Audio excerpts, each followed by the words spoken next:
I was my boss's online girlfriend. Meeting in person? That was never going to happen. He didn't even know his online girlfriend was one of his employees. Lately, my boss had been in a bad mood. Everyone could feel it, so everyone had been extra careful. Even the usual breaks had been cut short. The boss had been working crazy hours and no one dared leave before him, so our workdays had stretched to 11 p.m. or 12 a.m., and I was starting to get dark circles under my eyes. My skin had been looking worse too. To be honest, I felt like I was probably the only one who knew the real reason behind his bad mood, but I couldn't tell anyone. The boss had had his heart broken, and unfortunately, the one who broke his heart was me. He didn't know that though. It all started when my online boyfriend of 2 years wanted to meet up in person. We met on social media. He had posted something asking for advice. Why can't I find a girlfriend? I clicked on it, and the post said, I'm a man, 6 feet 2 inches, 183 pounds, 25 years old, Ivy League graduate, with a master's in management and engineering. I'm currently the vice president of a listed company, with an annual salary starting at $500,000. Being in a playful mood, I commented, maybe it's the looks, post a photo and let's see. Then I closed the app. Not long after, I got a private message from the poster. Hi, can I send it to you privately?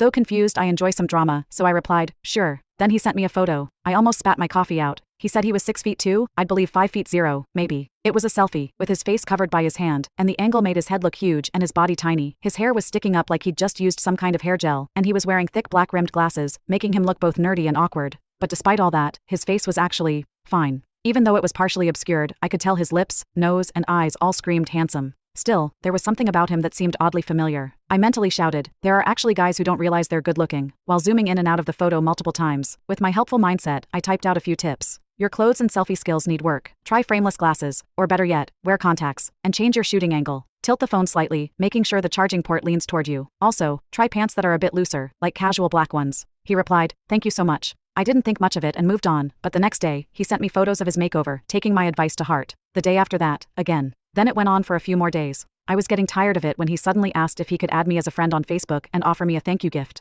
If someone was offering money, I'd be crazy not to take it. So I gave him my profile link. Moments later, an account with a familiar profile picture sent me a friend request. Wait, wasn't this my boss? I panicked, almost accidentally accepting his friend request. My heart sank, and I quickly restricted the visibility of all the previous posts on my feed. I compared his profile with the photo he sent me. Yep, it was the same guy, and he was indeed the boss of my company. I couldn't believe the sheer absurdity of the situation, but after some hesitation, I accepted the money. After all, he didn't know it was me. The following days, I helped him tweak his photos and appearance, and soon, he was looking a lot better. But just when I thought I could quietly slip away, this guy confessed to me. First came the long rambling messages, which I skipped over. Then, at the end, it wrote, actually, there's something I've wanted to say for a long time. I have feelings for you. I replied with an The silence was deafening. Then I sent another, thanks I guess. He instantly wrote back, huh? I said I have feelings for you. I wrote, and I said thanks. He insisted, no, I'm serious. I replied, I seriously appreciate it. I felt a headache.